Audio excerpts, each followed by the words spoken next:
Welcome on in, everybody. It's a special episode. It's episode 83 of the Garage Beers podcast, coming at you on a special day.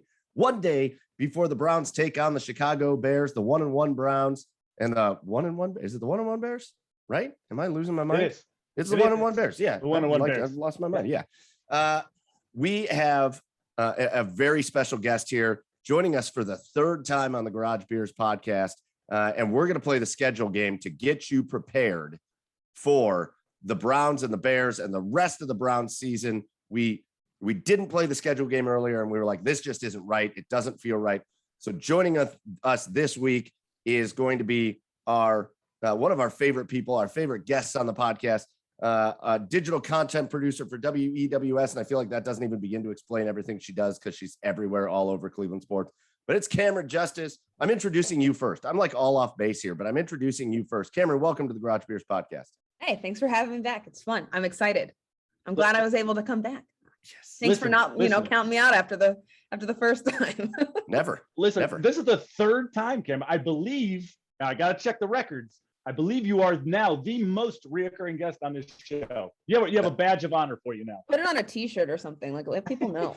Speaking of a t-shirt, if you need a Garage Beers t-shirt, they are right here. Yeah, I'm missing that. GarageBeersShop.com. Camryn, thank you so much for joining us. I should introduce everybody else as well. I'm your host, as always, Michael Keefe. Go find me at Garage Beers Mike over there on the east side of Cleveland. One of my co-hosts, it's Chad Meyer at Garage Beers. Chad, what's going on, man? Hi. I am in my. Oh wait, shit. No, I can't. I was just gonna say my porch is soaked from all the rain tonight, but I forget it's technically Saturday. It's okay. Yeah, guys. I'm good. I'm good. Yeah, are you? Are you? Yeah, I'm pretty good. Yeah, let's just let's pick the same record. Let's all four of us pick the same record for the Browns again and just make it happen. It worked last year, baby. It's karma. It's cycle back to this and let's go. 14-3. There we go. Hey, I'm in for 14-3. So Chad's over on the east side and joining us down in Nashville. My other co-host at Garage Beers Joe online is Joey Whalen. What's up, Joe? Hello. I will not ruin the show magic. Happy Saturday, everybody. Happy Saturday. I'm just excited that I have a Browns jersey that is like current for the first time, I think, ever in my life. I think I had like a personalized jersey when I was younger, and now I have an OBJ jersey. And I think they were on, I don't know. I think we talked about this before, but they were kind of on clearance when we got them. So hopefully that's not like any indication of like trades or anything. I think they just ran a sale. It was great though. It was like $30. Great sale. It was like $35 for a jersey. It was awesome. All right, boys. Again, remember, as always, the Garage Beers podcast is brought to you on the Belly Up Sports Podcast Network. So go check out Belly Up Sports. But we are really excited to talk a little Browns here on this day before the Chicago Bears game. Before we get into the Browns, we're going to have a special edition of our Garage Beers of the Week where we go around and talk about what we're drinking. So let's get into that. And as always, first of all, ladies first. Second of all, special guests first. So you get like all the honors. Let's throw it over. Camryn, what are you drinking here on for your Garage Beer of the Week? We're doing a seltzer, not a beer, because I'm on that bandwagon. I can't stop. There we go. Garage Seltzers of the Week. We're okay with that. This is a Cacti. It's Travis Scott's like collab. So it's already like, hip and trendy, but it's 7% and it's got agave tequila in it. So, and it tastes great. So that's what we're going with. Sounds so good. And it's low calorie. That's the beautiful thing about seltzers. It's like diet drinking. It feels like you're not drinking anything. Like beers, you get a little heavy sometimes, especially the darker beers. You feel, like bloated and gross. The seltzer, you can drink a couple of these bad boys. It's like drinking water, except it's not. Guys, what about your day? Camryn just made me realize something. That's the thing we've been missing on this podcast. And here it is, hip and trendy. We don't do hip and trendy. Which one of us is hip and trendy? Camryn, you brought hip and trendy to the podcast. Thank you. I tried. We appreciate you for that. All right. When you're showing our age, Mike, I'm still 29. Yeah, somebody's going to have to tell me who Travis Scott is one of these days. But anyways, we're going to move on. Camryn brought the seltzer. We love that. Chad, over on the east side, what are you drinking for your Garage Beer of the Week? Well, you guys know that I'm a big seasonal beer guy. And now that it is fall, these beers are acceptable for me to drink now. And Mike, I believe you're going to be pretty upset with me. But from Southern Tier folks, I have the Warlock. Oh, I have the Imperial Pumpkin Stout. It's a rarity. It's very limited. Once these are out, they're gone, guys. They're gone. So this is the Warlock Imperial Pumpkin Stout. It is delicious. And we just talked about dark beer. Camryn just talked about dark beers. It's going to make me feel really bloated because it is heavy. Well, you match how you feel, I guess, is what they say, right? So, or do they say that? Are you trying to say I'm always bloated? Is that a fact? Come on, dude. I was just talking about your head. It's fine. All right, okay. Joey, what's your garage beer of the week? I do like the pumpkin beers, but I'm more of an Oktoberfest beer person personally. So we got the Barktoberfest from Thirsty Dog. Yeah. So good. So good. It's so delicious. It's so easy drinking, and it's just good beer. I think that's Thirsty Dogs. I think that's my favorite beer they make. I was second to 12 That's a Dogs. great Oktoberfest. Second to 12 Dogs, but it's Fair. It's really good. All right. We got seltzer. We got pumpkin and fall beers. I had to bring it a little more themed for the episode because we're talking Browns. We're going to play the schedule game here in just a minute. So I had to bring it around to the Browns. And when you're drinking beer and you're talking Browns, there's only one guy that embodies beer and Browns besides me. There's one guy that does it the best. His name's Joe Thomas. So it's the Joe Thomas 73 Kolsch from Great Lakes Brewing.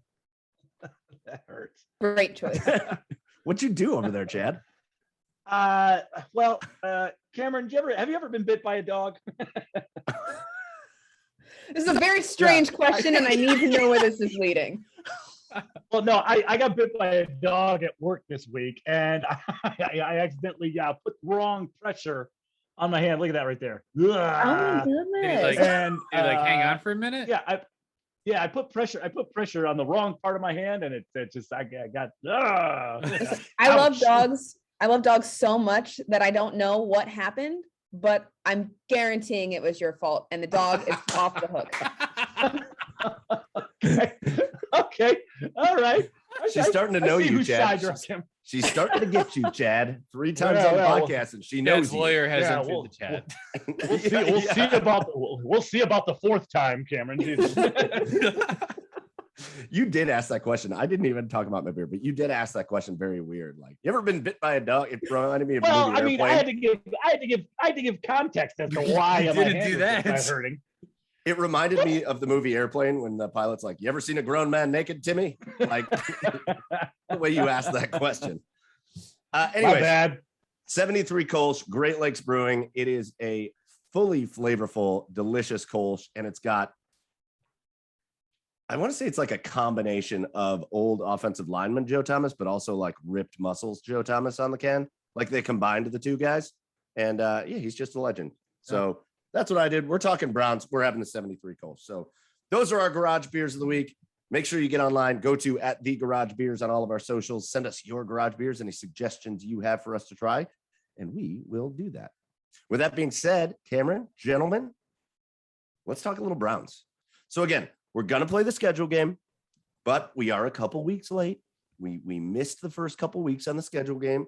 That's okay because the NFL added a week. So it's like we really only missed 1 week. So let's real quick, Camryn, I'm interested in just hearing your thoughts. Not that we haven't heard them just on Twitter or TV or radio or literally everywhere, because that's where you are. But let's just talk briefly about these first couple games, not in depth, but just kind of your thoughts on start with week 1. If we're going to talk about the schedule game, week 1 at Kansas City, the Browns lose 33-29. Kind of how were you feeling after that game? What were your impressions? So I did not think, I thought they had a chance to win that game. But I mean, when I was asked my prediction, I gave it to the Chiefs because that's a tough matchup. And, the Browns they have to gel. They have to figure their stuff out still. And so I gave that game to the Chiefs. But what I didn't expect, I expected the Browns to compete, right? But what I didn't expect is how dominant they looked in that first half.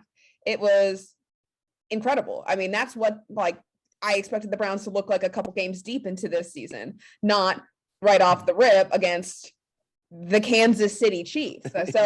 So that for me was after the game, after they lost, it was a tough loss just because they looked so good in the first half and they could have won. They beat themselves.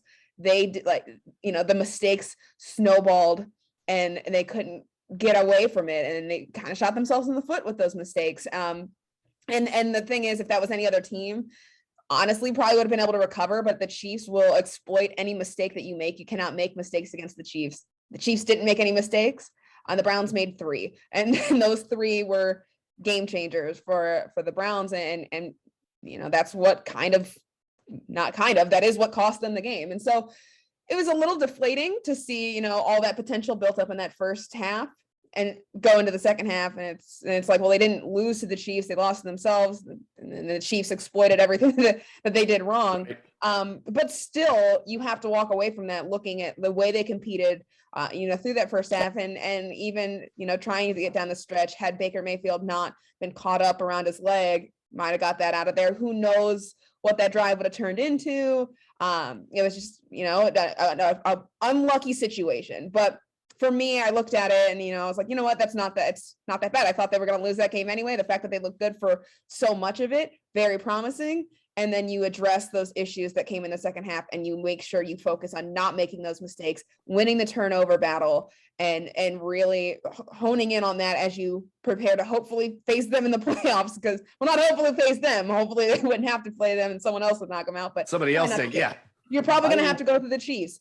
And so to be able to do what they did in that first half, and I think you take those mistakes, and that helps you build towards that playoff appearance against them later down the road. Overall, I think it was good. It was interesting, just to skip ahead to week 2 for the Chiefs. It was interesting to see the same thing happen to the Chiefs that happened to the Browns. Week 1, the Browns play well, 3 mistakes, and the Chiefs capitalized. That exact same thing happened to the Chiefs this last week. Played well. And then all of a sudden, uncharacteristic, Patrick Mahomes interception, Clyde Edwards-Helaire fumble. And all of a sudden, it's Baltimore that exploits it, and the Chiefs lose. It was almost the exact same situation.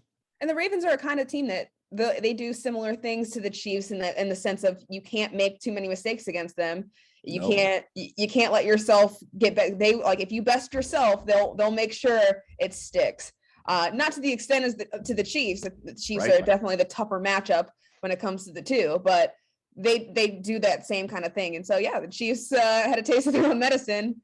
Not good for anybody here in Cleveland.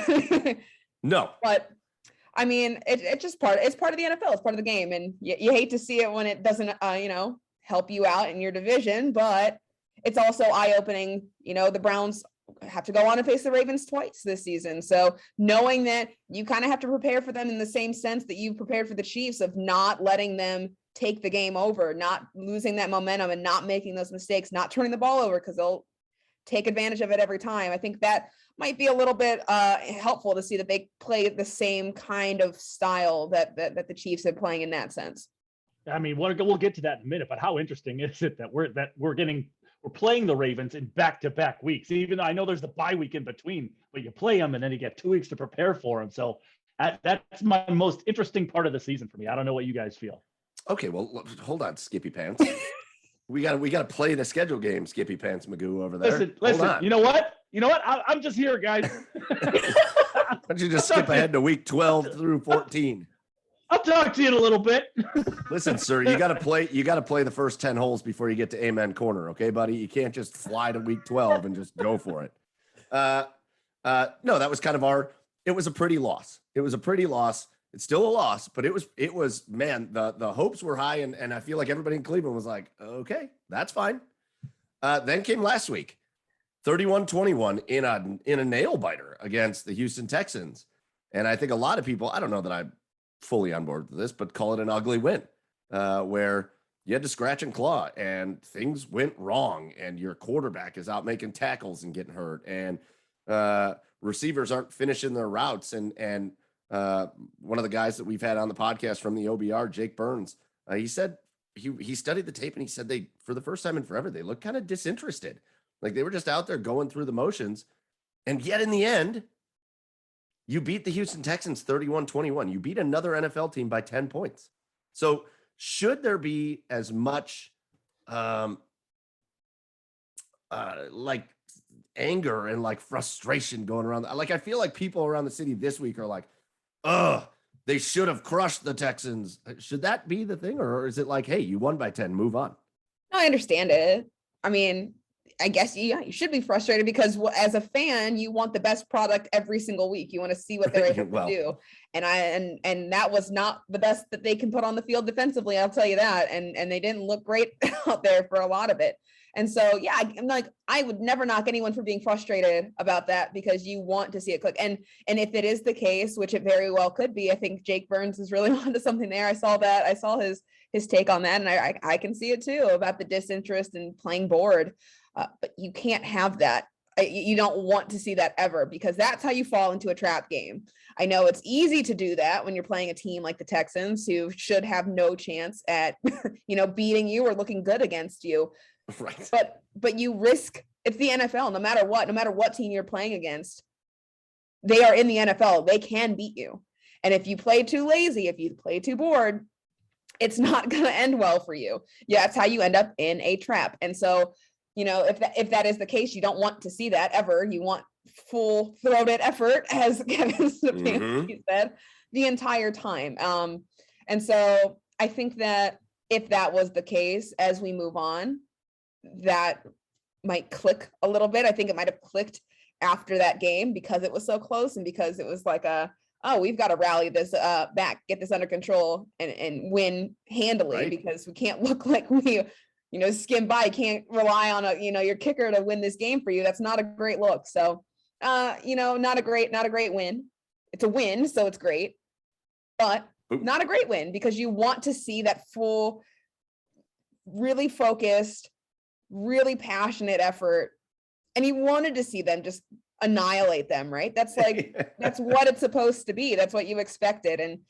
And so I think the defense does have some growing pains and, they talked about it today. Greg Newsome was very, very enlightening and saying like, hey, yeah, I think sometimes we do too much, myself included, like trying to do too much, trying to cover guys that we're not supposed to cover and cover too many people at the same time. And they're out of their, positioning for whatever their scheme is. And then it ends up, guy wide open down the middle, or you get burned out and, you don't have time to even turn your head around to make a play on the ball. So yes, I think that that game, week 2 game against the Texans should be an eye opener. And I think that it would be strange to see that again, even against the teams that are hot garbage, for lack of a better word. You don't want to see that again. I don't think they want to see that again. So they said it comes down to technique and just, playing passionately and not doing too much and just staying focused on their assignments and making sure they're there. So come week 3 and 4 and 5 and 6, hopefully that remains the case and they work with that. And Joe Woods, this is his season to shine, and he's got some injuries here and there, and it's kind of impacting the way that he wants to run this defense. But I think this is the year where he has to, no matter what, figure something out and show, this is at least a glimpse of what a full, healthy defensive roster with him leading it as the defensive coordinator could look like, because there's a lot of fans that are against him. Yeah. And I mean, I can't blame them for seeing what the effort that they put out and seeing, what's the lackluster of the defense that's supposed to be so explosive. It just hasn't clicked yet. So we're waiting for that. But I think that week 2 was maybe like a pick me up for like, we gotta get this together, and we've got to deliver a little bit more than we were putting out there, because any team in any given week can beat you if you don't put the effort in. So this is an obvious question for me that pops into my mind is, was it a mistake not playing a lot of them in the preseason, or do you think they have the room to work through those growing pains here in the regular season? I mean, I think that, I'm not like a big preseason person. I think the preseason is not as important as many people think. I do. I mean, because no matter what, I mean, it would be good to gel and click and get that chemistry. But at the same time, you're not going to put your starters in there for the whole time. Sure. You get a couple series with them, and who's to say that you're going against their starters? And I mean, if they're not playing their starters, if they're playing, their second string, your third string guy, the practice squad guys against them, is that a real look? Is that really helping you? I think that it can help when it comes to, the pace of the game and getting your timing down a little bit.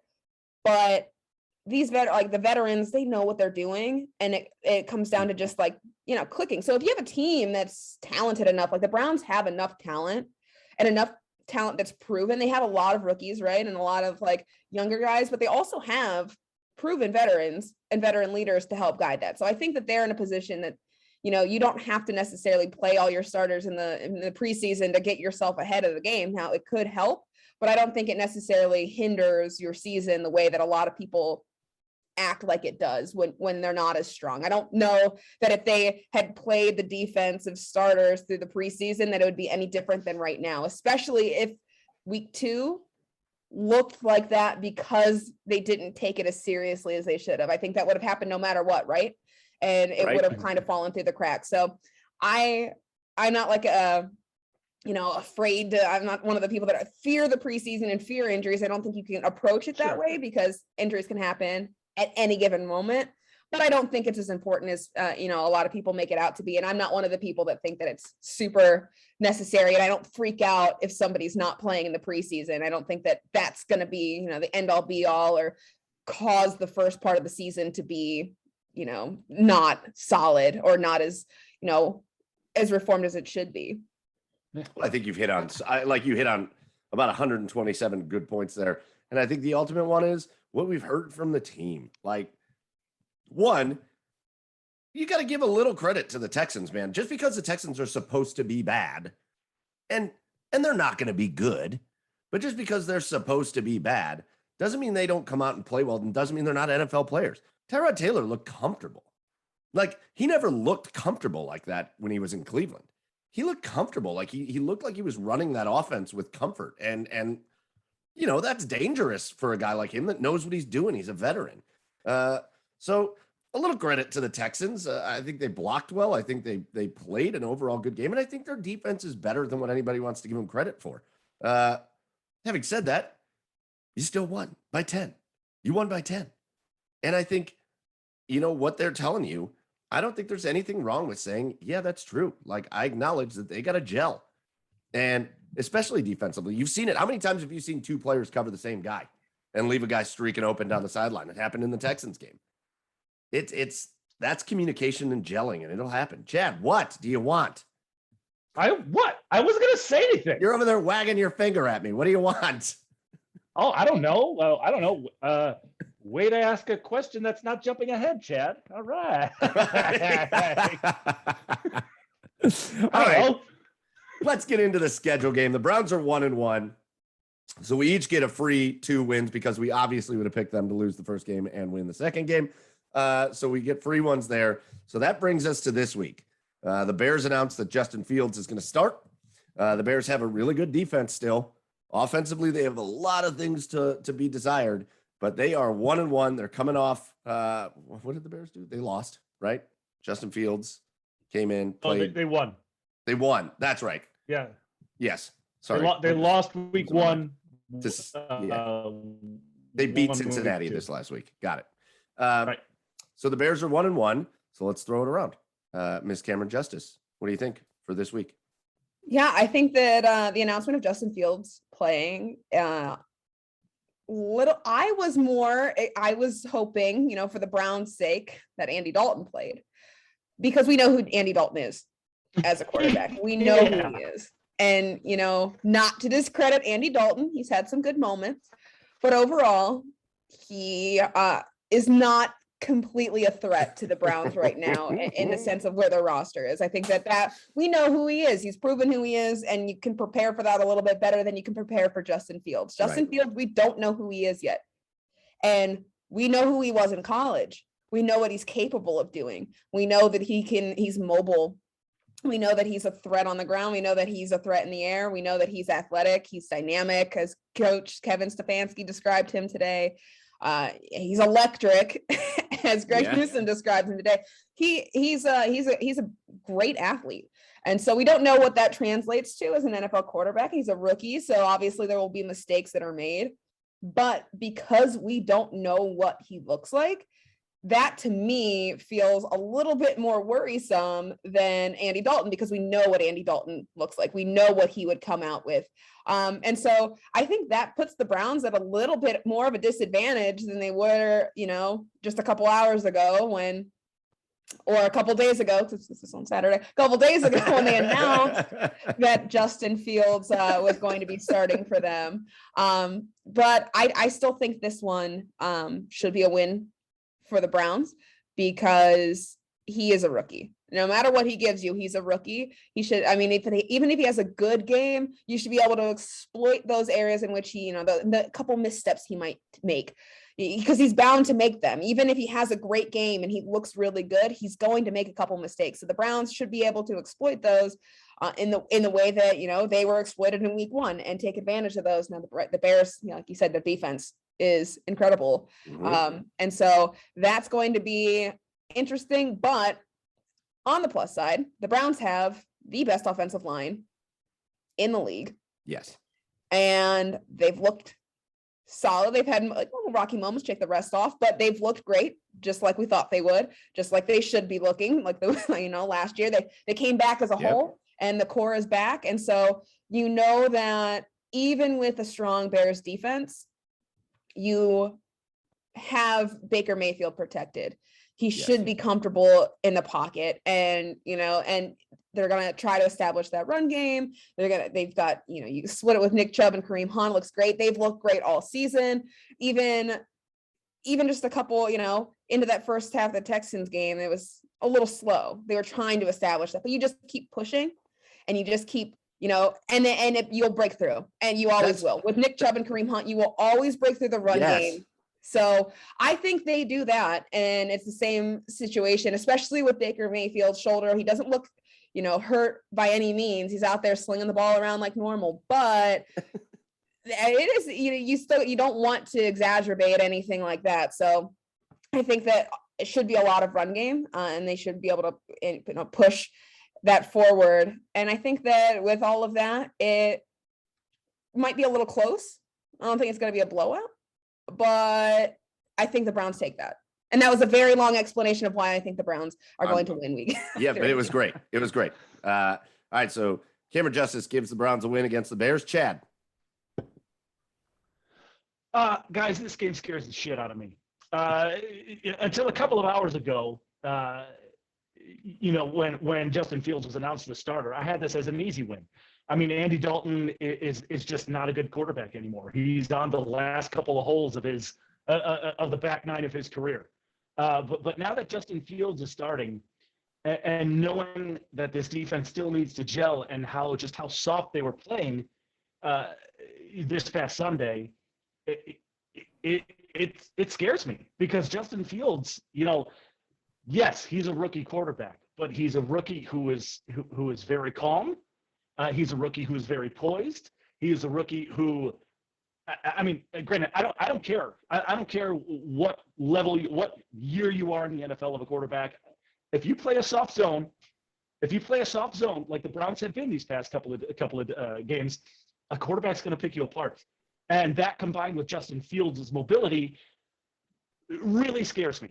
But, then we circle back to the fact that he is a rookie.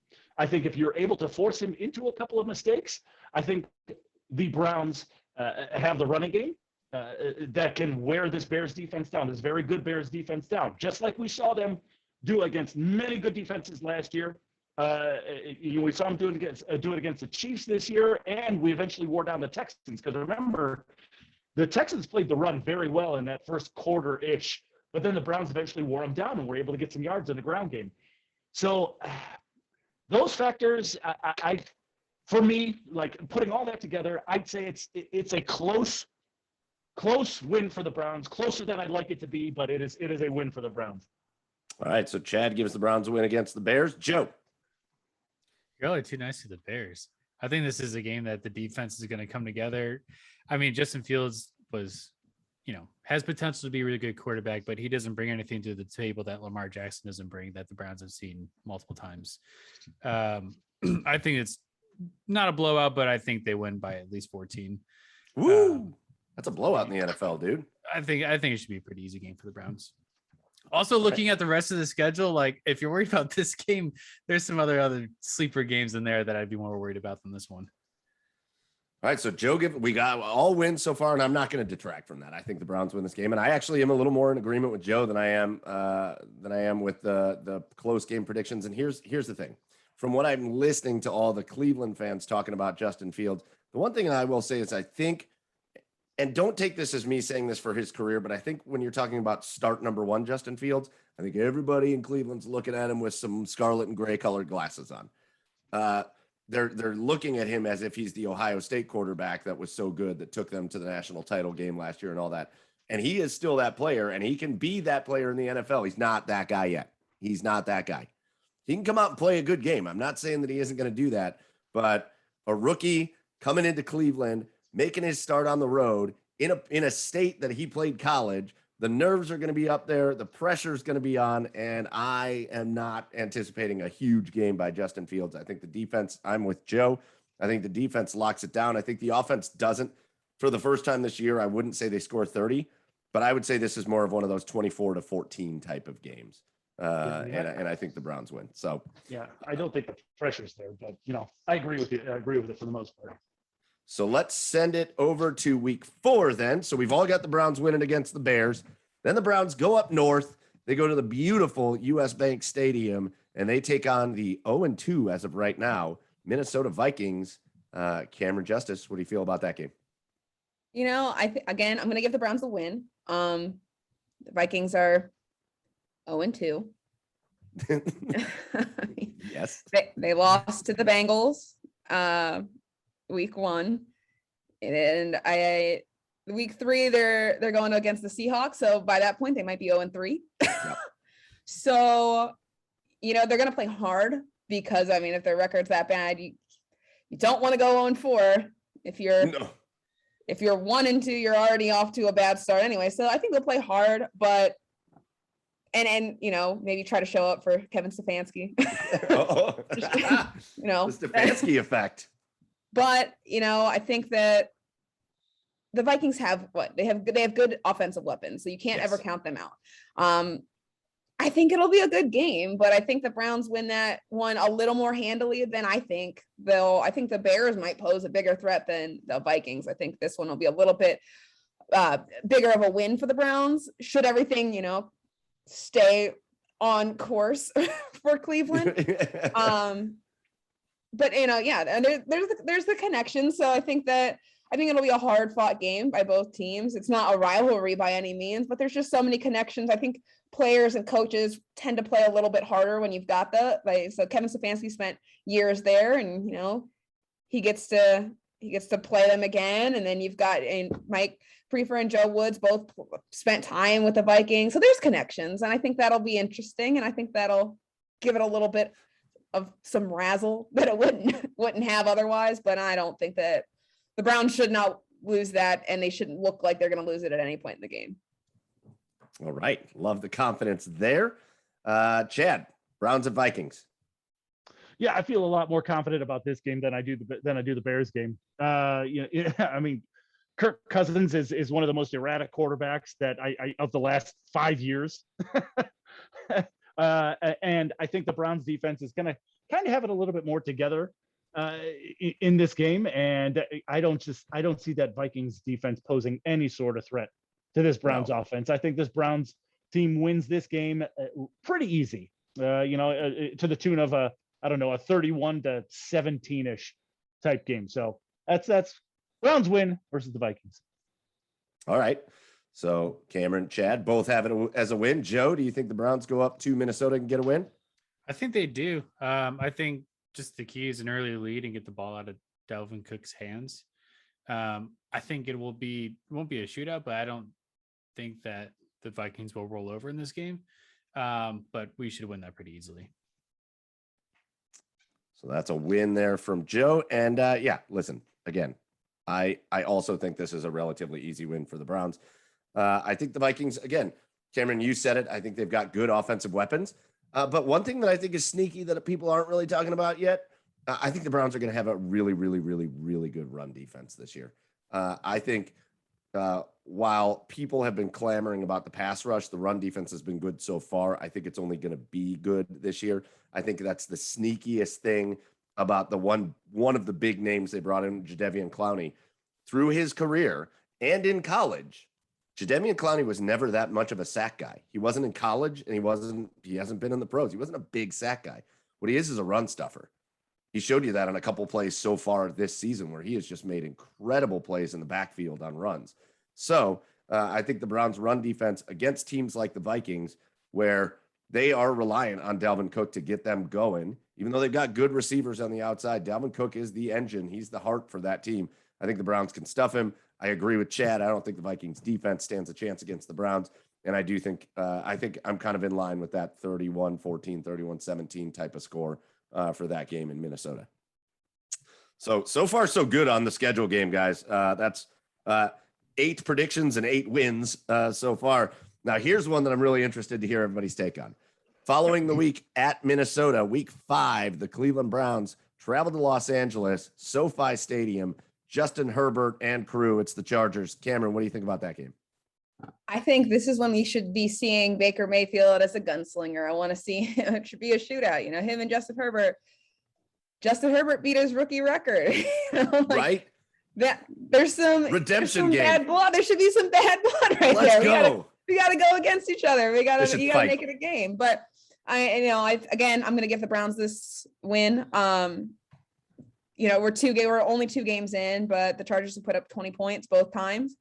And maybe that's just getting the engine going against the defenses they played. Not likely. I mean, Yeah. Washington should have a good defense, but they did not look good week 1. So you can't count that 20 points against them. And then they put up 17 against the Cowboys. So, and then they play the Chiefs and the Raiders after that, I think. So, they're probably going to get crushed by the Chiefs. They should. I thought that about the Ravens though, too. So here we are. But I think by the time they get to the Browns, I think maybe they would have clicked a little bit, but probably not much in the fact that they're, that low in points and the Browns are able to put up 30 plus points in games. I think that one should go to the Browns, and I think they'll do just that. I think it'll be a higher scoring game, offensive kind of takeover. And, you'll see Baker's arm a little bit more than that run game that we normally see them establish, as we should. I think it'll be fun, but the Browns should take that win. Hopefully you see Baker's arm and they're both connected to his body. Yeah, you don't want one, right now they're both connected. They're hanging in there. Right back on. As you saw in the mic'd up, he only needs one. I mean, he buried Terrence Mitchell with one hand, for God's sake. Yeah, that's right. But go on, Chad. Your prediction for the Chargers game. Is it just think, okay, yeah, all right. So I'll just be after Camryn. That's what we're doing. All right. We're going. Got it. Yeah.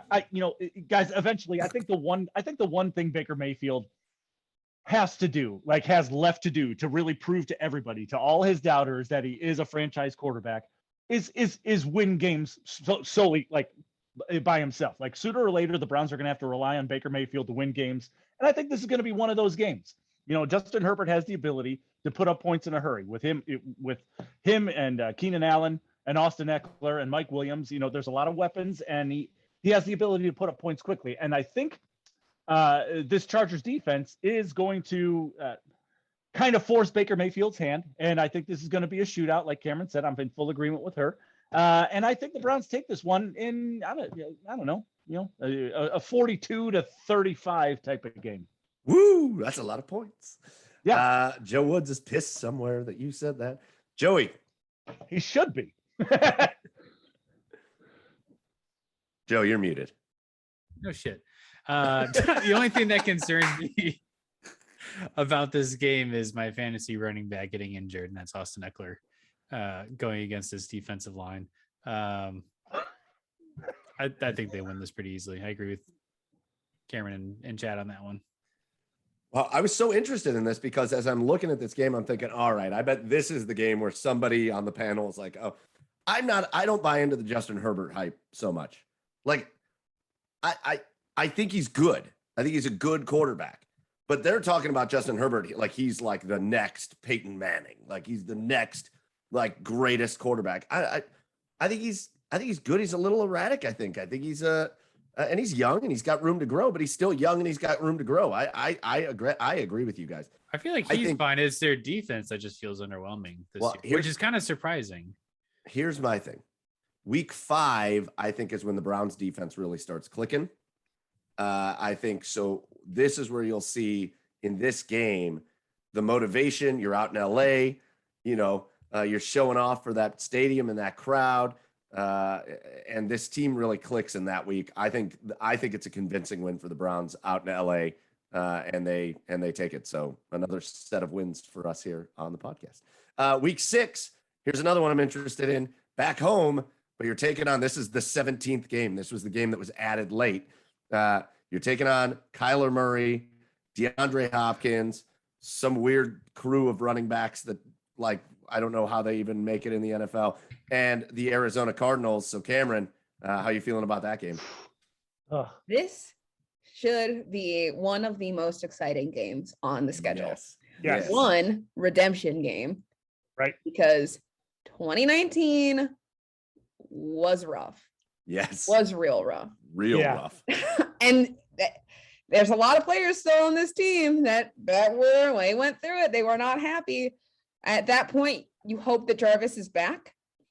So if you have Jarvis Landry back, fingers crossed, that could be his return game. And then you've got Odell.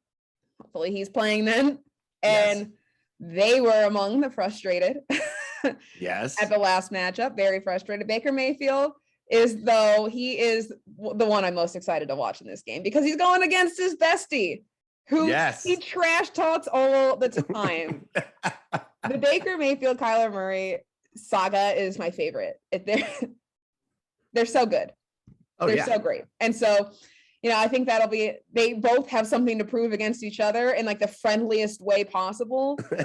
And so anytime they're supposed to look competitive and it's supposed to look like a good game in 2019, not the case because Freddie Kitchens, he's no longer with us. He's no longer in Cleveland. That sounded like he's gone. He's alive. He's in Rest in peace, he's Freddie. alive. He's in New York. It's fine. Freddie's fine. Okay. He's doing okay. He's doing great. Good for him. Do his thing. He's no longer with Cleveland. And, and I think that this new culture has something to prove, whether they like to admit it or not. When you have a moment to disprove a negative moment from when a lot of you were on the team, I think you take that chance. And so I think this is going to be a fun game, and I'm going to give it to the Browns because they have a lot to prove. They've got a vendetta, and they've got to show that, we can beat the Cardinals. But it's not going to be easy by any means. Like, the Cardinals are a really good team. Yeah. They have a lot of good weapons.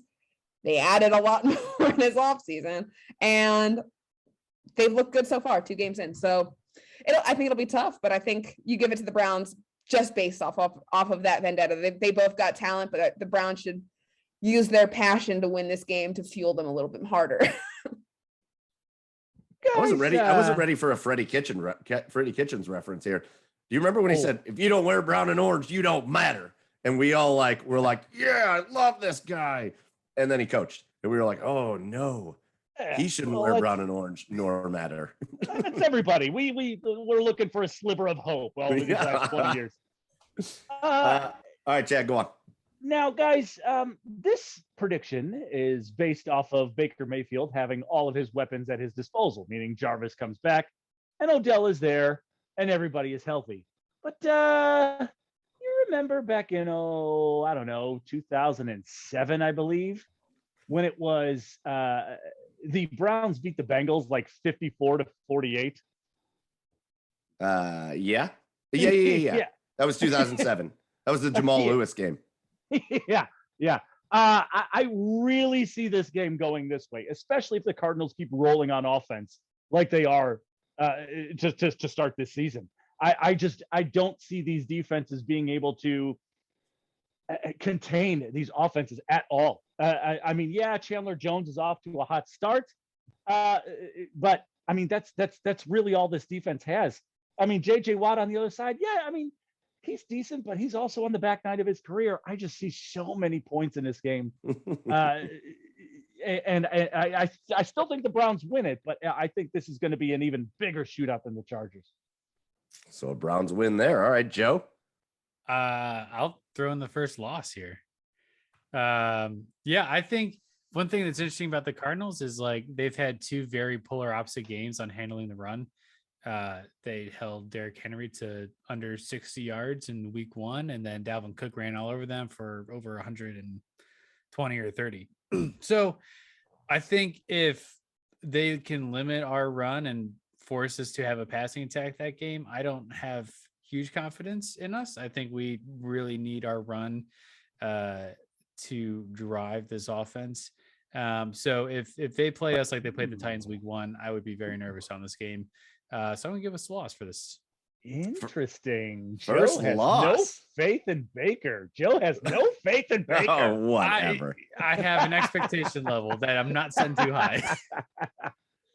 Joe, I'm gonna mirror you on this one. I give him a loss too.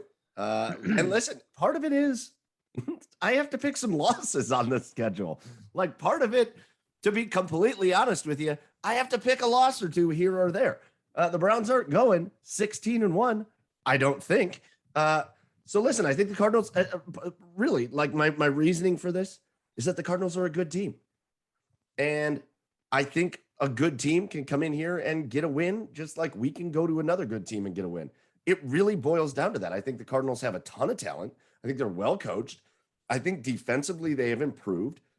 There's not a lot to this other than as I look at this schedule, if I'm going to pick a couple losses, yeah, I could see the Cardinals being one of the teams that nip the Browns.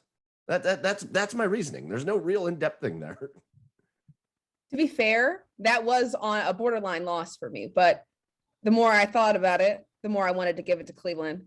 Might be biased because I'm from Cleveland, here we are, but I do think I mean I agree with you there that this is a game that they could lose. If you're picking losses, this is one that I would probably have picked, and I think I did it first, and then I convinced myself otherwise. So I would not be surprised if they I don't think it's like oh my gosh, they lost that. I can't believe they lost it. They were supposed to win. Right. I think for sure that could be a loss and might be a loss. Well, only time will tell.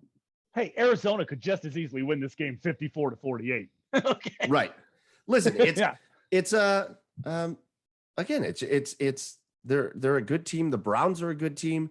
Ultimately, one team's going to come out and play better. I just think, like I said, there's just not.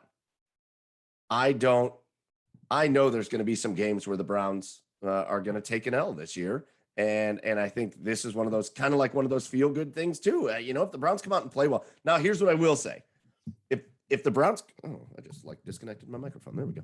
If the Browns come out and play a terrific game and they come out and they beat the Cardinals and they look like they do it convincingly, I'm not saying like a blowout, but they look great.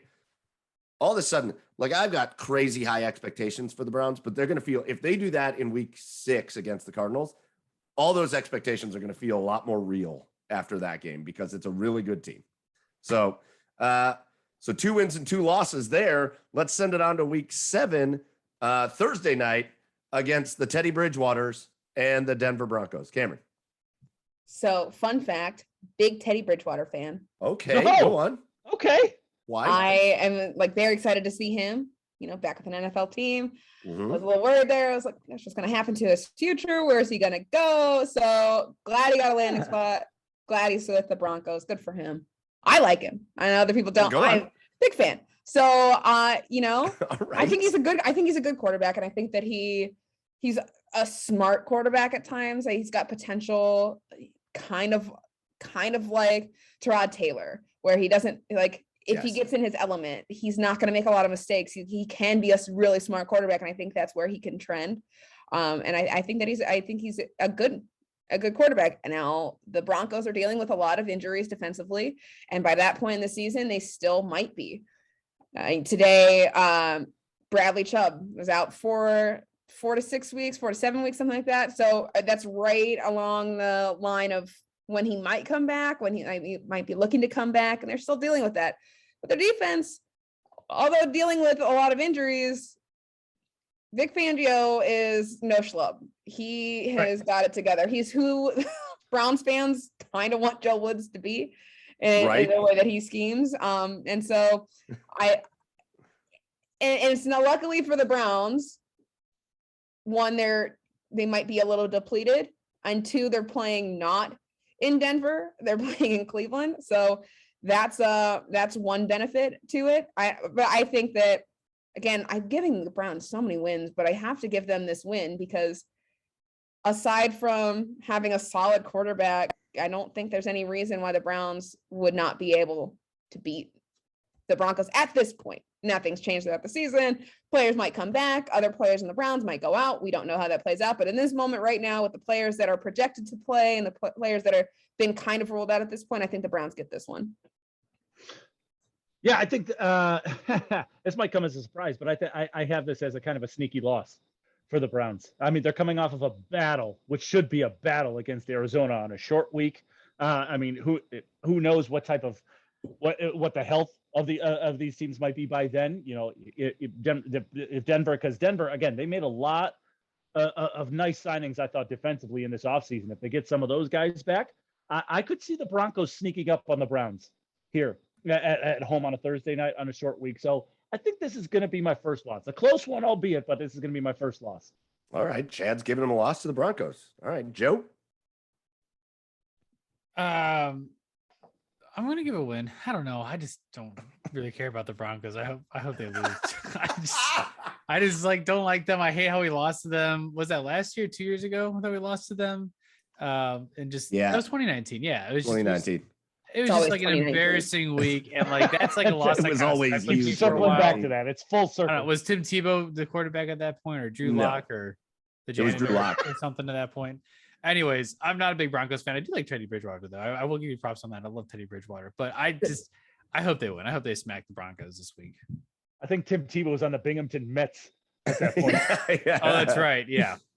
Yeah. I can hop on the Teddy Bridgewater train. The dude's a likable guy and he's easy to root for, and all the potential and then all the injuries. It's cool to see him back. I think the Browns crushed the Broncos in this game. Like, I think this might be the blowout of the season, in my opinion. I know the Broncos have they've done a lot of good things. I know they've brought in some good players.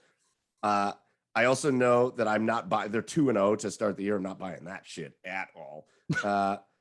Easy killer. Jesus. I like Teddy Bridgewater as a human being. I have no faith in him as a quarterback. I don't have any faith in their running game. I don't have any faith. Oh no. I think their receivers are average. But everybody wants them. Not coming back. Cameron's not coming back. What? I don't you dare slander Teddy Bridgewater in front of my. Hold on, Cameron. Hold on. Let me turn my camera off real quick. All right. I don't love Teddy Bridgewater. I love him as a human being, but as a quarterback, I have no faith. Okay, I'm back. And hear me out. Since the inception of Thursday Night Football, remember how bad the Browns have been through the vast majority of the inception of Thursday Night Football. The Browns have a winning record on Thursday Night Football. The Browns always come to play on Thursday Night Football. Always. Even when Jerry Jeudy might be back for that game too, right? Jerry Jeudy might be back. Yeah, good for Jerry Jeudy. Again, another guy that's like, it's like because he's on a team that like needs receivers to be good. I feel like people always overvalue these receivers for the Broncos. I don't think they're any good. I think Jerry Jeudy's fine. He'd be like the number 3 receiver here. He's like Hollywood Higgins. No offense to Hollywood Higgins. He's just a good wide receiver that isn't great. He's not like a number 1. Anyways, I think the Browns slaughter the Broncos. I think they come out firing Thursday Night Football, and this could be the biggest, most lopsided win of the year, in my opinion. Anyways, let's settle. I'm going to settle down over here. I'm going to settle down. Much love to Teddy Bridgewater. So then we get a fun one the very next week, back at home, week 8, Ben Roethlisberger and the Pittsburgh Steelers. Camryn. Okay. So before I do this no. I have been giving so many wins, and I have to, can I go back? Give me a little healthy scratch off of one of my wins and change it to the L. I have to. They can't win this many games in a row. It's logically. tough, but it feels like they should win these games. They 100% could, but like this is the NFL, and I have to be realistic here. And right now, I look unrealistic. So can you throw a loss real quick on the Cardinals one that I was flop on? Give me that L. and I'll eat it later if they win, and I'll be That's very fine. ashamed of myself for changing that. But I just feel like I got to throw something else in there because I'm going to give them a win here too. Okay. It's Halloween. It's the Pittsburgh Steelers at home. Now, this could be completely opposite of what I'm about to say because, it could be like one of those trap games. You think, oh, we just destroyed them twice in a row. I mean, we beat them in the playoffs for our first playoff appearance in 17th season, first playoff win in 26 years. So you've got that mentality going into it. Could not be so great for them because that can tend to get you in one of those trap games. But I don't think this is the case here. Ben Roethlisberger, at this point, I don't know how serious this pec injury is that he's dealing with. It's going to be, something that resides throughout the season where he's not going to be throwing the ball super deep, but he's already struggling at that point of getting the ball downfield. He's aged. It's his time. He is no Tom Brady. He cannot play until he's 50. Tom Brady could, not Ben Roethlisberger. So I think that this is kind of the end of his run, and he's not looking great. And I think this is the perfect way for the Browns to, end it, really seal all right, you are no longer the big brother of our division. We have taken this over. Yeah. And this is a statement game. And this is the one at home. This is how you really lay that statement down, is with a convincing win over the Steelers. And it should be a convincing win. I think it's going to be a very physical, tough battle because they hate each other. The rivalry is back. And as football fans, you have to love that. It's so much fun.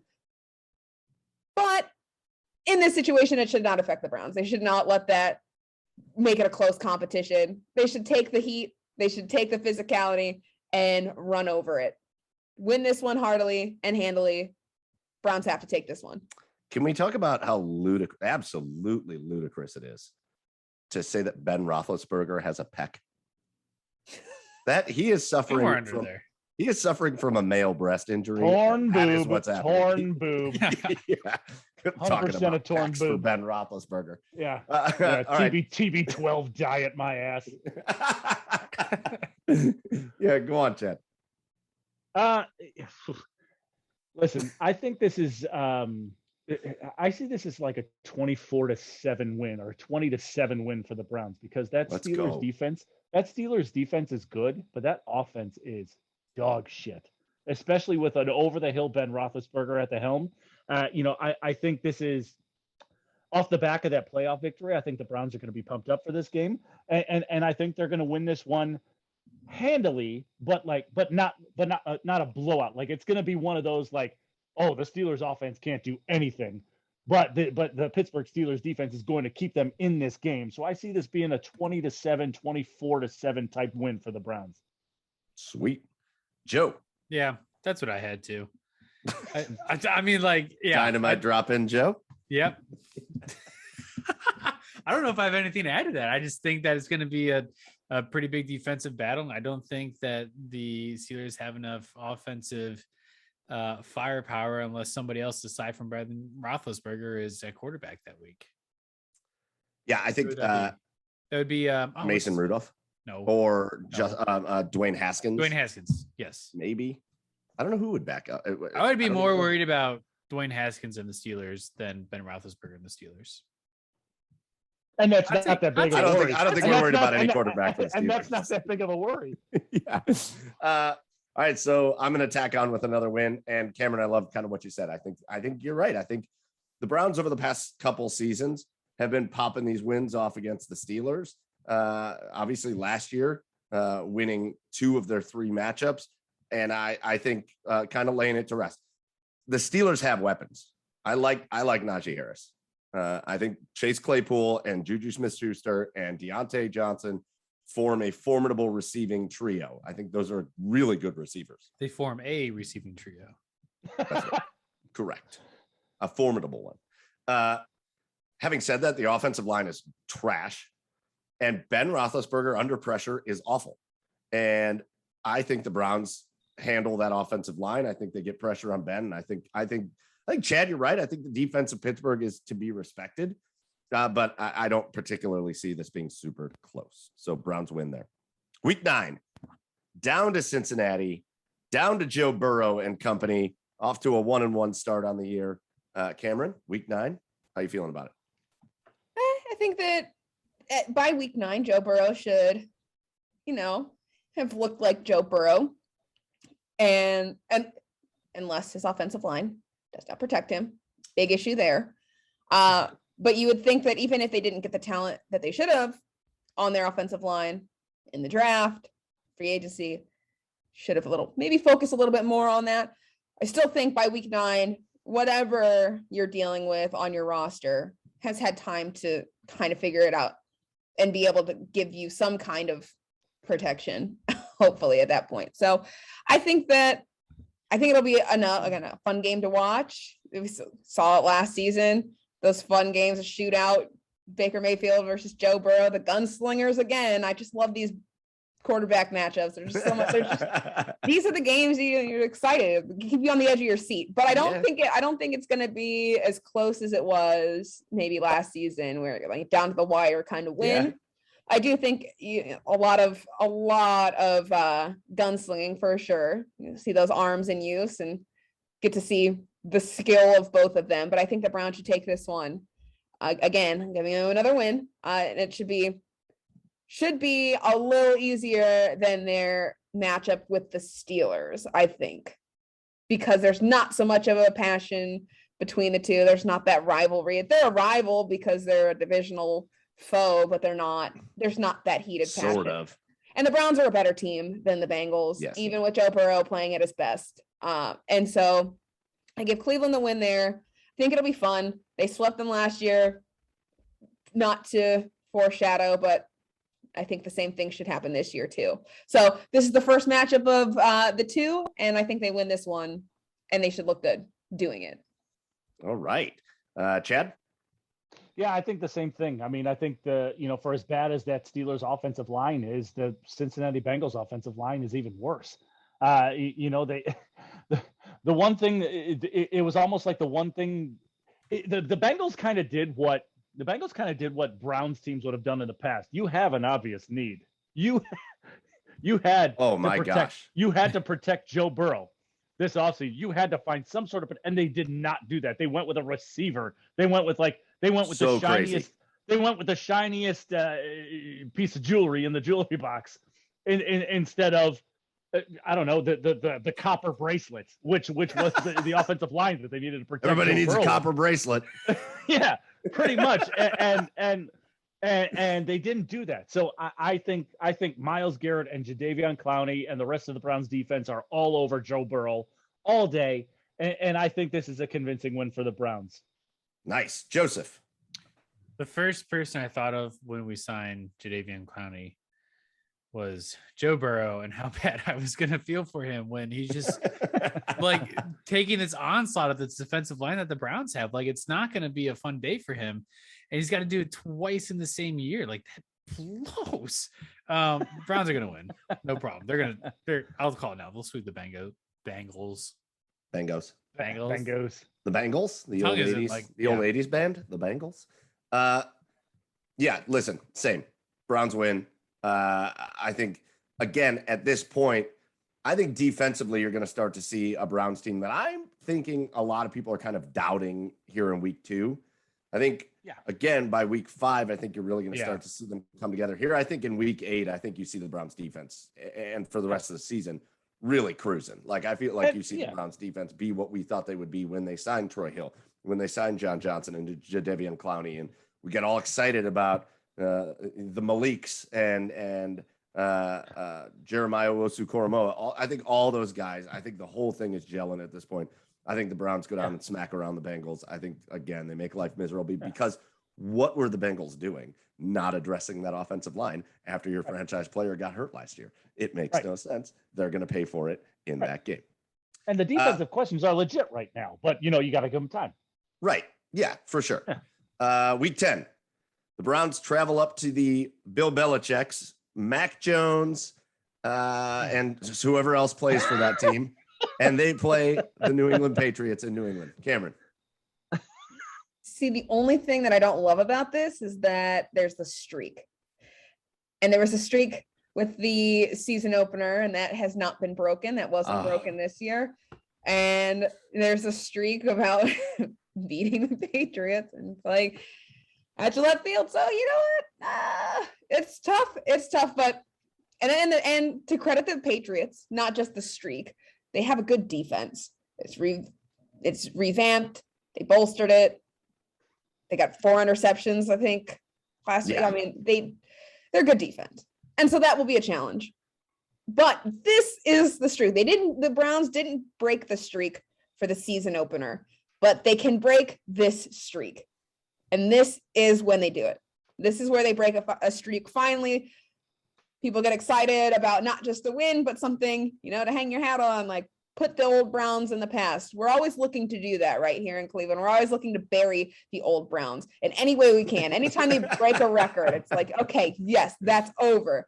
And so this is another way to do it. I think it's a way to get fans excited. And I think this is the one where they can do it. And I really think that the streak will be broken. The Browns will beat the Patriots. But I don't think it's going to be super easy. I mean, the Patriots, even without Tom Brady, it's still Bill Belichick. He still knows what he's doing. He won't go away. Retirement is knocking, just like with Tom Brady. Retirement is knocking, and they just keep saying no. They won't let it go. And good for them for having such great careers. But it's time to end the streak. Cleveland's got to take this one. They've got to break some kind of streak this year. Just give me a headline to write. Give me a story. I like how you said Bill Belichick with like a clenched jaw. It's hard to say it. Bill Belichick. Bill Belichick. I mean, great coach, great career, but man, just my whole life has just been a total bummer for me. Yeah. I heard he hates Teddy Bridgewater too, Camryn. Well, you know what? No, absolutely not. All respect down the drain. If I had to vote for him, I know he's going to end up in the Hall of Fame, but I wouldn't vote for him for that reason if he told me that he hated Teddy Bridgewater. Coach, thoughts on Teddy? He's on the market. He's on the market for him. All right, Chad. It's funny because you heard me laughing when you said week 10 at the Patriots. I had to laugh because it's just I'm not so used to this. I was laughing because it's like, God, that's another game the Browns can win. It's another game the Browns can win. And the only reason I think the Browns can win is because of Mac Jones, another rookie quarterback. I think this defense can wreak havoc on them. It's going to be tough at Gillette Stadium. This isn't going to be easy. This is going to be another one of those dogfights. But give me the Browns in a close win. Wow. All right, taking the win, Joseph. Definite loss this game. No. I think that the Patriots have just an absolute elite defense. The Browns, aside from, who else have they played that has a good defense by this point? Maybe the Bears or the Steelers have the next best defense, but this is the first true elite defensive test I think that they'll experience. I don't think that they're going to handle it well. I think that this will be kind of a sleeper game for the Browns. I think that they might just get caught a little off guard on this game, and I have to add this as a loss here. Wait, hold on. What month are we in? Week 10. I don't November. remember when that is. November. Yeah. Could be rainy. Okay. Could be snowy. Oh man, that's weather dependent. Weather dependent. It was weather dependent last time. No, it isn't. What are you guys talking about? All right, change it. I'm gonna get a loss. Oh, I don't want to celebrate that. Sorry, I want to be right, but I don't want to celebrate. I'm keeping my win. Hell yeah, I'm giving them a win. I think this is a definite win. What are we talking about? Yeah, Joe's right. The Patriots have an elite defense, no doubt. Their offense sucks, big, huge, terrible suck is what the Patriots offense. You wanted to say Mac something Jones, else there. I totally did, but I held myself back. Mac Jones could be fine. But if it's a weather game, which team do you count on to run the ball better in that game? James Damian White, Harris, obviously, and Damian Harris? Nah, we got Nick Chubb and we got Kareem Hunt. We got Nick Chubb fumbled twice the last time he was up there in a weather game. Nah. This game is all. He did. I think Chad's explanation of the Steelers Browns game last time is a really good explanation for how I think this one goes. 20-7, something like that. The Browns go in there. The Patriots are not going to threaten to score. Again, I just said in the last game, I think the Browns defense is really going to be clicking. That's not going to be a problem with this New England team. You don't know at stay all. clicked though. No. Sometimes you come unclicked. This is full click for the Browns You win. come unclicked. Full click. Browns win. The remote. You push the off button on the remote. Battery died on the clicker. Ooh. All right. The next week, the Browns come home and they play Jared Goff and the Detroit Lions.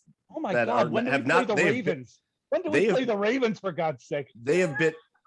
The Detroit Lions have bit 0 kneecaps so far in this season. 0 kneecaps have been bit. They traded all of their wide receivers and then brought in Jared Goff, who has to just hate his life. Camryn, the Detroit Lions. I'm gonna read an excerpt from a story that I wrote when the schedule got released before there was even dates, just the home and away games. With the Browns roster, a Detroit win should not be expected in week 11. I stand by that. The Lions are in rebuild mode. They are what the Browns looked like years ago. We know how that plays out. They are an NFL team still. They looked pretty good against the Packers at the first part of the game. You know, they came out, they held their own for a second. And then they remembered that they're the Lions and what they're doing and what they're trying to achieve here. So the Browns have no business losing this game. If they lose this game, it is a trap game. It's embarrassing.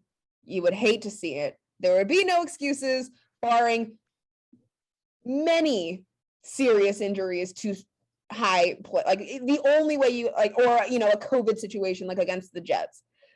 Those are the only things that could take you out of this game. Nothing else aside from that should make you lose this game. So they cannot. I cannot. They couldn't.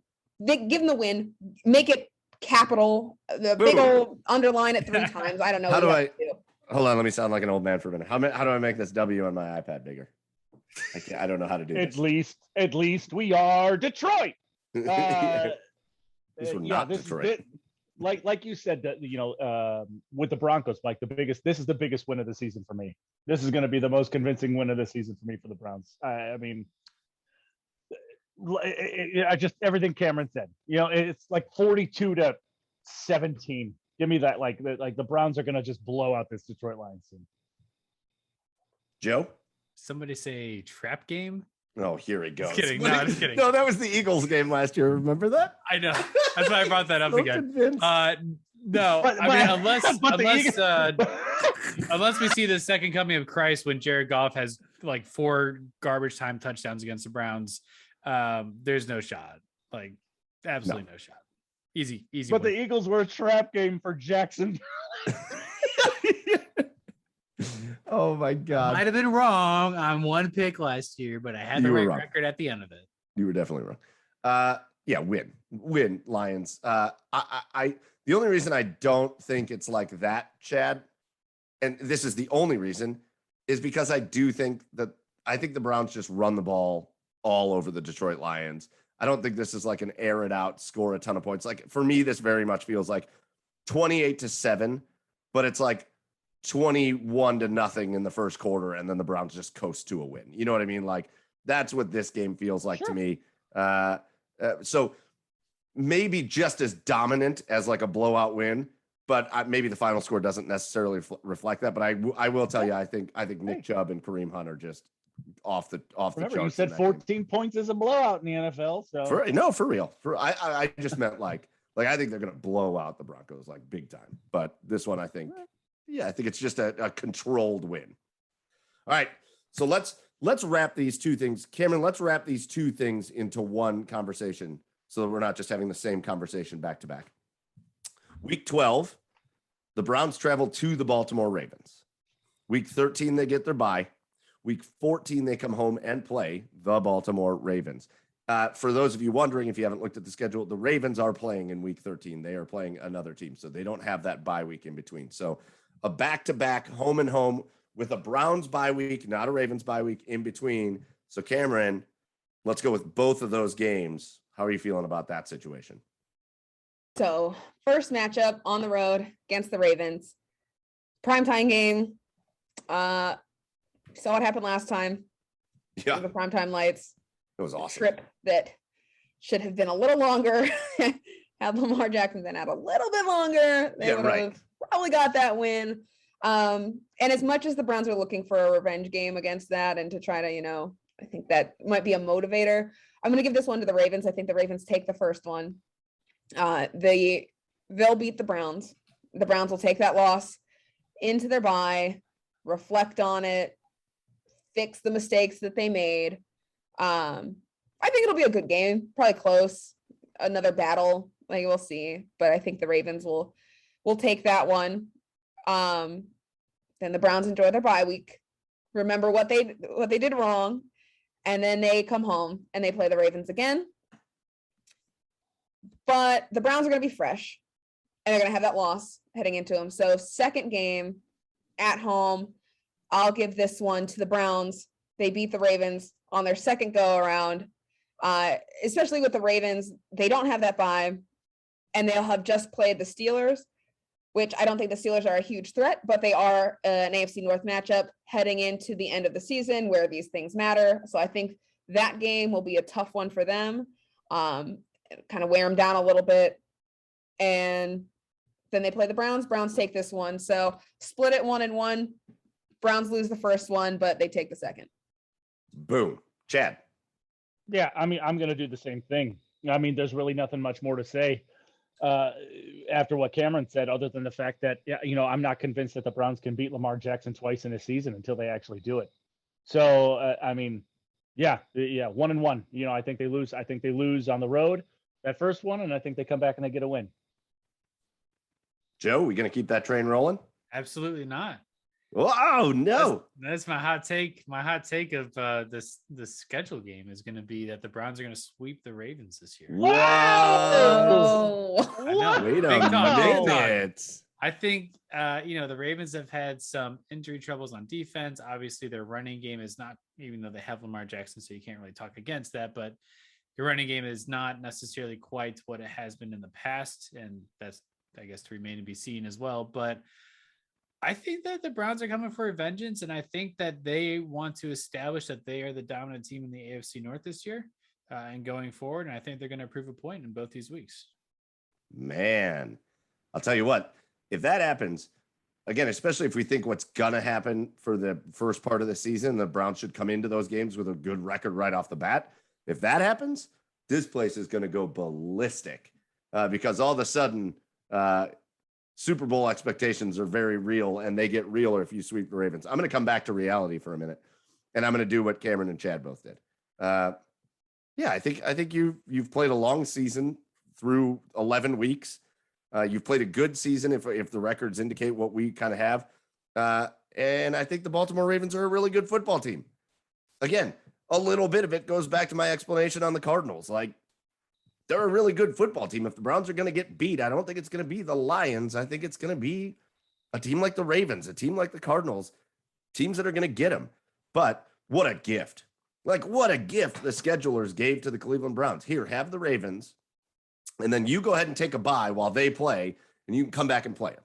So you're fresh off of a game against them, which I do think the Ravens win at home because they're really good. And I think the Browns come back and right the wrong from 2 weeks earlier. And in week 14, they get a win against the Ravens. So we all have them winning that week 14 game. Joe has them winning the week 12 game, while Camryn, Chad, and I all have them with the loss. So then we enter the back end of the schedule, 4 games left. A team, maybe the biggest surprise team in the league so far this year, after they play the Ravens on that 2 out of those 3 weeks. Week 15 is the Las Vegas Raiders, who have started this season with victories over Baltimore and over Pittsburgh. The Raiders come into Cleveland week 15 in the cold. Camryn? So last season, not so great. Oh. They needed a bye. They didn't have the bye. They were clearly exhausted. They didn't look great. Weather was gross. Gross. So yeah, gross. Was this the Grapple game? Is that what it was? It was the yes, game? yes, it was the Grapple game. Yes, it was the Grapple. Oh, Jesus Christ. At Grapple this game. point, you have to hope that the weather is not that gross, but it's December 19th. Correct. So it probably is going to be that gross. Correct. Yeah. So, I do think the Browns are still a better team. The Raiders have been a lot better than I expected them to be. Their defense looks good. Max Crosby is a stud. Highest rated edge rusher right now. Unreal. He is the key, I think, to stopping these elite quarterbacks. He's got him figured out. He's got it. We're early on. Like, this could just be a fluke, but I think that he's really good. And so that's going to pose a very, very big threat to the Browns. I don't think this is on paper. When I looked at it earlier, when the schedule was released, I thought maybe it would be a little bit easier than it's going to be. I still think the Browns win. But I think it's going to be close, especially if there's weather. I think it'll be a low scoring game if there's weather, but I think the Browns might edge them out. But I think it's going to be, if the Raiders are playing real, like what they are right now, if what they've shown the first two games is who they will be, they're going to be a team. I mean, they could be really good come the end of the season, and they might be fighting for something. And so I think this could be a really tough matchup for the Browns. But I will give them the edge because I think roster wise, the Browns are better. They have a better quarterback. They have better offensive weapons. And as much as the Raiders defense has looked incredible, I still think the Browns at this point, this deep into the season, that defense should have clicked. And then on paper, on the roster, the Browns have a better defense than the Raiders too. And if they have clicked by this point, the Browns should be able to take this one. But I do think it'll be maybe a low scoring game with any kind of weather. But the Browns edge them out and take that win.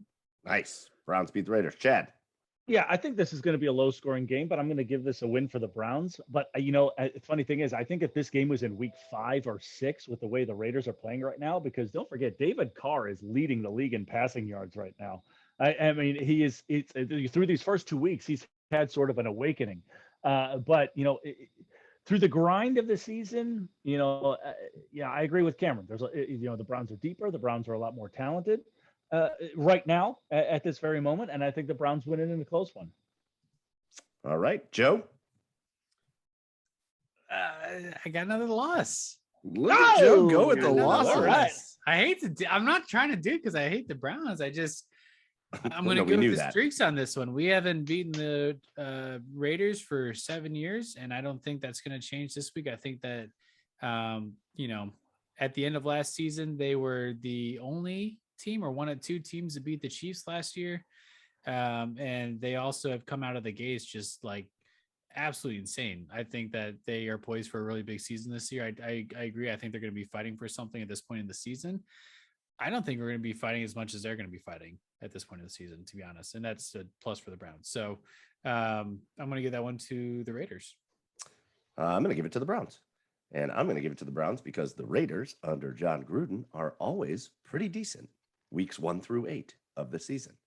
And under John Gruden, weeks 9 through, now 17, the Raiders suck the back end of the year. Another gift from the schedule gods. Thank you for giving us the Raiders on the back end of the schedule. The Raiders are always worse the back end of the year under John Gruden. They come out on fire. Everybody's like, whoa, look at the Raiders. They might be all right this year. And then they are a dumpster fire the back half of the year. I think they will be that again, although I do think they are a little bit better than what they've been in past years. I think Carr has looked better.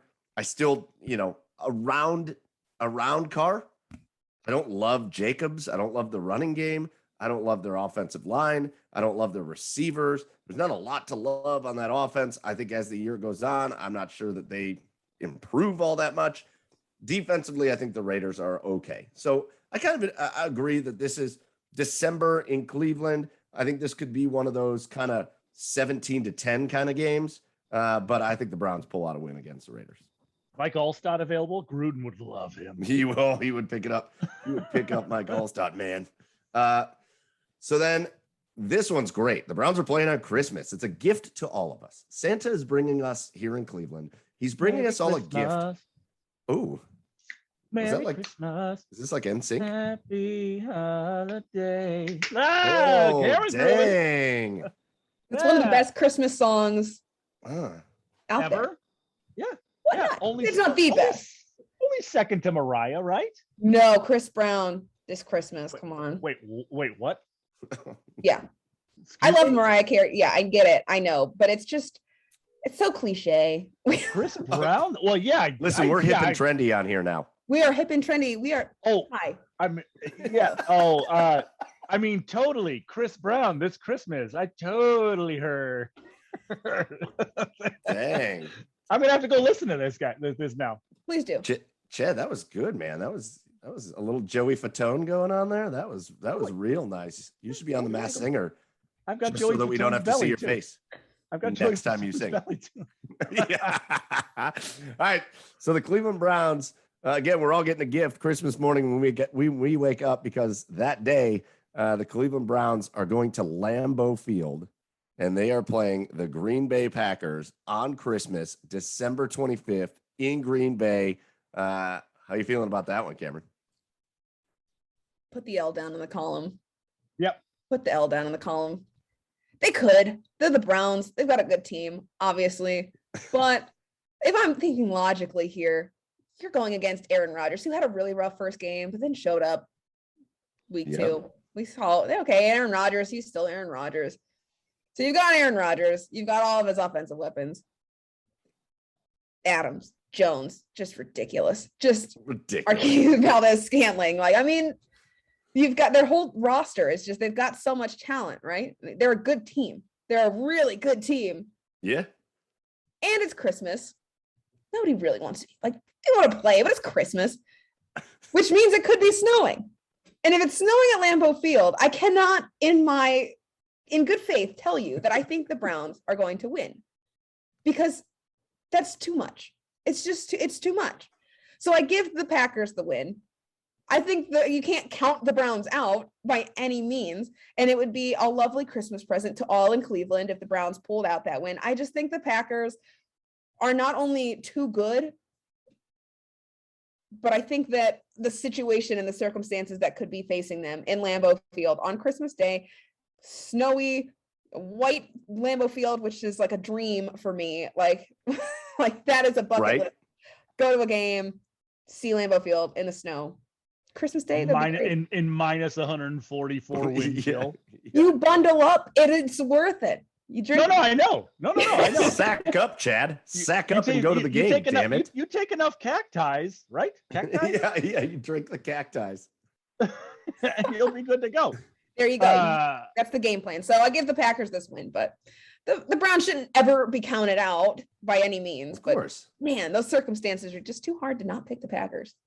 Yeah, sidebar. I was gonna say sidebar, piggybacking off of NSYNC. Did you guys see that, like, NSYNC, Backstreet Boys, and like Boys to Men have all joined forces on some sort of tour now? It's like Joey Fatone, Lance Bass, the really good singer that goes on all the runs on Boys to Men, and then like the Backstreet Boys, like like they form like a super group.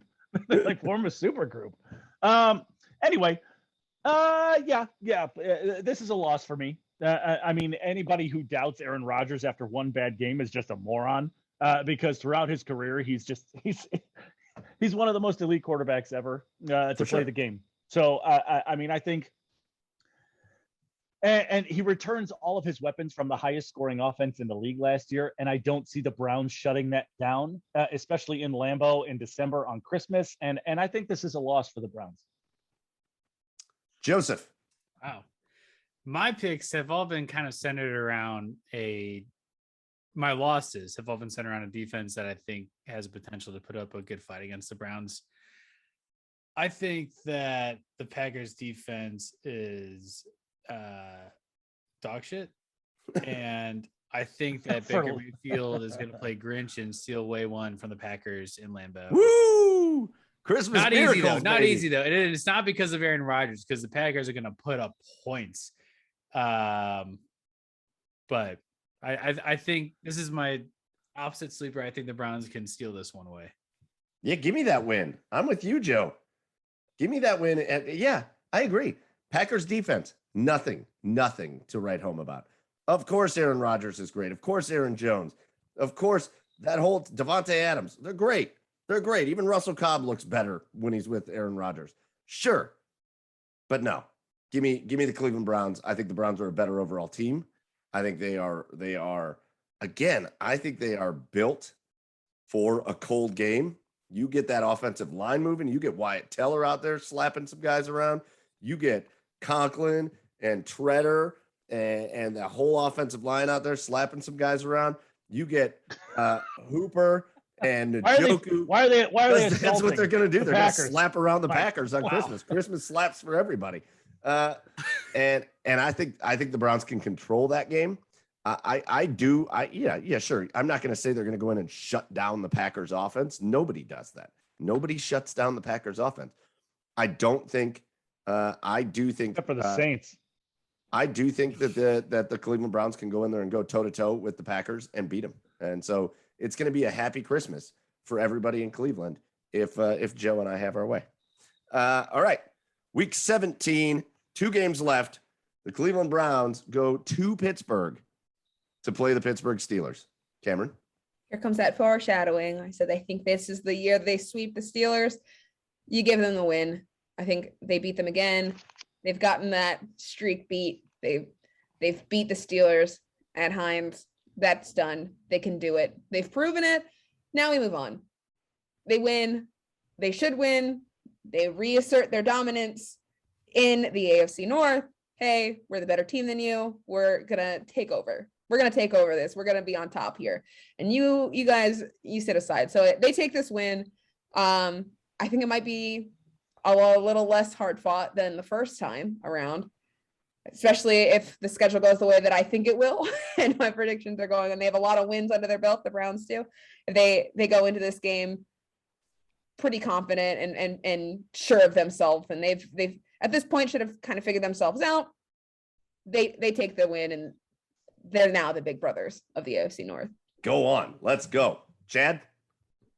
Win. Put the W up. Honestly, put the W up. There's just nothing that scares me. Again, it's going to be another game where this Steeler defense, pending health, is going to keep them in it. And I think it's just going to be another kind of not closer, hard-fought game, but it's just going to be another one of those 21-10, 24-13 type of games. I think that Steeler offense just does nothing for me. All right, Joseph. Statement game. I think they win it pretty handily. All right. I'm with you. I think the Cleveland Browns walk in to Pittsburgh, and like you guys have said, there's not much left to be said there.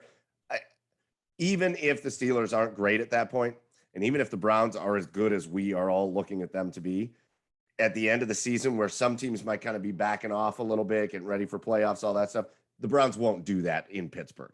You don't do that in Pittsburgh. You don't back off the Steelers. I don't think the Browns back off the Steelers at all. I think they go in there and take care of business and sweep the Steelers for the season. And again, we get a Merry Christmas. We get a Steelers sweep for Happy New Year's. It would be great.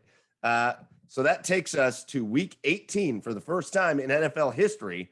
It takes us to week 18, and it takes us to the Browns' final game at home against the Cincinnati Bengals. Camryn? So this one was like a little on the fence, not because I don't think that I think they should sweep the Bengals again, but depending on where the Browns are at, if our records hold true, there might not be a lot of starters in this game. Might not need to play them. Might not need to have that out there. So put the win down just because I can't say for sure who's going to be playing or not. But if they do lose, I think it's because they're not playing their starters, and because they've already solidified themselves in the playoffs, and they get to rest people. And it's crazy that we're talking about that. This is a thing that they can do. This is something that the Browns could do. They could rest their starters in preparation for the postseason. That's wild, but be amazing. Right now, without any of that in consideration, just looking at the matchup, the Browns should sweep the Bengals for all the reasons I said before in their first matchup.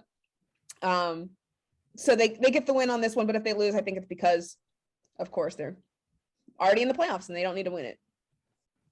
All right, Chad? Case Keenum's going to throw for 350 yards and 4 touchdowns in this game. Be earnest. Yeah, I think this is, yeah. I'm with Cameron. I think this is a win, but I would not be surprised to see an L here, just because if the season goes the direction that we all think it's going to go, the Browns are going to be in a position to where they don't need to play the starters in this game. So give me a close win, but it wouldn't shock me if Cincinnati turns around and beats the Browns strictly because of no starters in. Got it, Joe. Same deal. And this was my hot take of the season, is that I think they will sweep the AFC North. That's my hopeful prediction. And they're going to come out of this with the win, barring that they're not sitting all their starters, like you guys have said. Bold. So I've got it as a loss. I've got it, but it's for all the reasons you guys have said. It's not because I think the Bengals are going to come in and magically be better than the Browns. It's because I think you do get to the point of the year where hopefully you're healthy. You've just gotten done with a Steelers game in Pittsburgh around New Year's. It's that first time you've got 18 weeks. The guys are probably going to be a little tired anyways, and you're probably going to get them a little bit of rest before a postseason, which will happen if the season goes the way we think it will. So I've got it just pegged as a loss. Again, it would be maybe the happiest loss I've ever had as a Browns fan. Like maybe it would be the happiest loss I've ever experienced if they lose that game to the Bengals because they're resting their players for the playoffs. I can handle that. So here we are at the end of the schedule. It felt very optimistic. It felt good. It didn't feel unrealistic. So here's where we wound up. I just tallied up the scores here. Chad, you were the pessimist of the group. I was? Joe, Cameron, and I all had the Browns finishing with the same record. Really? Oh. Chad, you had them finishing one game worse. Okay. All So right. Chad has the Browns finishing, again, factoring in that they're already 1-1 on the season. Chad had the Browns finishing at 12-5 on the season. Whoa. Okay. Cameron, Joey, and myself all have them at 13-4. Wow. I really felt like, I thought I was a pessimist. I really felt like Joe had more losses. Yeah, I thought I did too. He did not. He just picked losses, like he picked the Patriots loss. Oh, and I didn't pick the Packers loss. You guys He picked the Raiders loss. Yeah. Okay. And you picked them. You didn't pick a Packers loss, and you did pick them to sweep the Ravens. So, Yes. so you were optimistic in other ways. But yeah, Cameron, how you feel about 13-4? Yeah, that makes sense. I see it. Feels pretty good. I like it. Well, think of it this. Achievable. Think of it last year. They were 11-5. Yeah.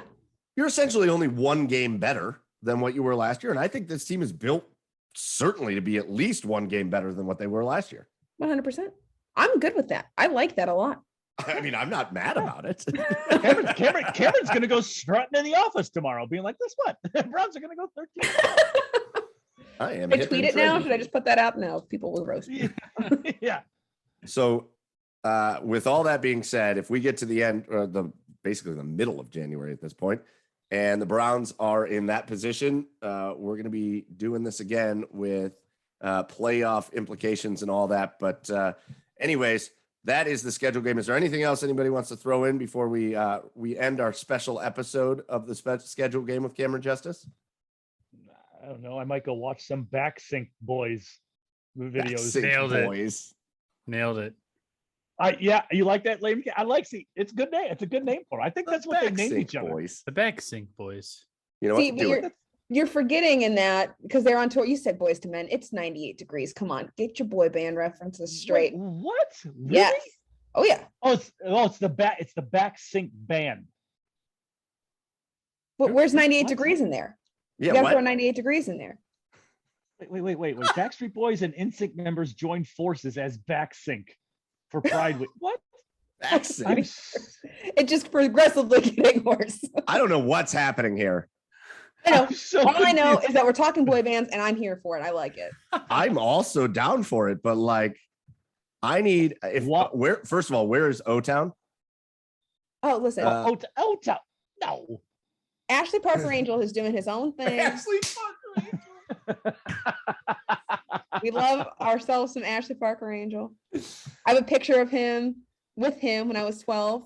I had dinner with him, won it on a What? radio. It was great. Oh yeah. Wait, you had dinner with him? Him and his wife. Yeah. What a buzzkill she was. I was so sad. I was 12. He was a grown man. Yeah. apparently you plus me does not equal us, Ashley. Is that what's going on? Oh my God, that is hilarious. All right, we're getting off of boy bands.